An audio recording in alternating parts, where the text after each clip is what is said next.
বলছে রাজাকার। শুনে রাখো, চট্টগ্রামের লক্ষ লক্ষ জনতা, পার্লামেন্টে যখন আমাকে এই কথা বলা হয়েছিল, আমার পার্লামেন্টের কলিগ জাফরুল্লাহ চৌধুরী সাহেব বসে আছেন এখানে,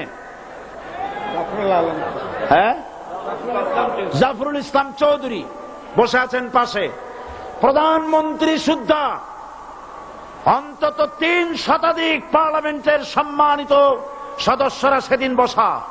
1997 সনের বাজেট বক্তৃতা যখন আমি করতেছিলাম, ডক্টর কুদরতে খোদা, নাম রাখছে কুদরতে খোদা, আসলে গজবে খোদা।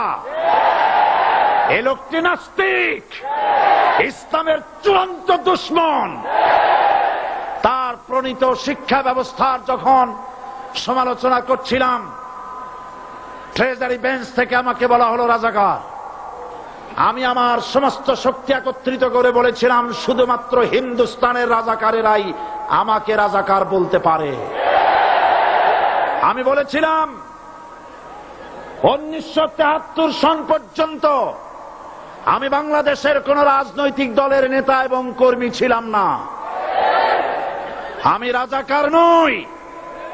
আমাকে রাজাকার বলে যদি তাকেও প্রমাণ করতে না পারে, 10 কোটি টাকার মানহানি মামলা দায়ের করব।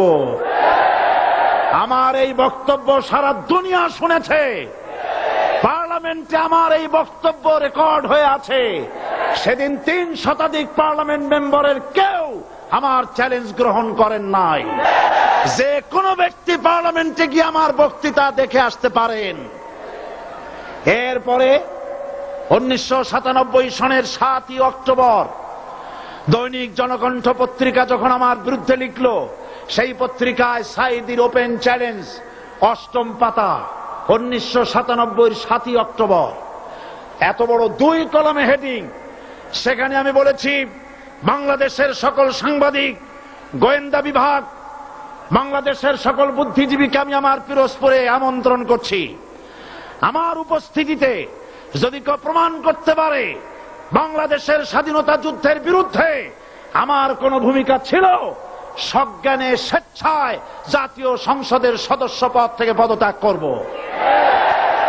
3 বছর পার হয়ে গেছে, আজ পর্যন্ত কেউ এই চ্যালেঞ্জের মোকাবেলা করে নাই।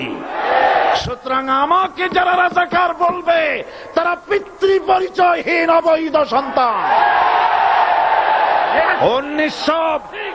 1971 সনের, শোনো মুসলমানেরা, 1971 সনের কোন কাদা সাইদির গায়ে লাগে নাই।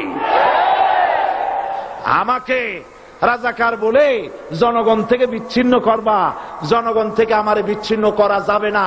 কারণ এই জনগণ আমার জন্য আসে না, এই জনগণ আসে আল্লাহর কোরআনের জন্য।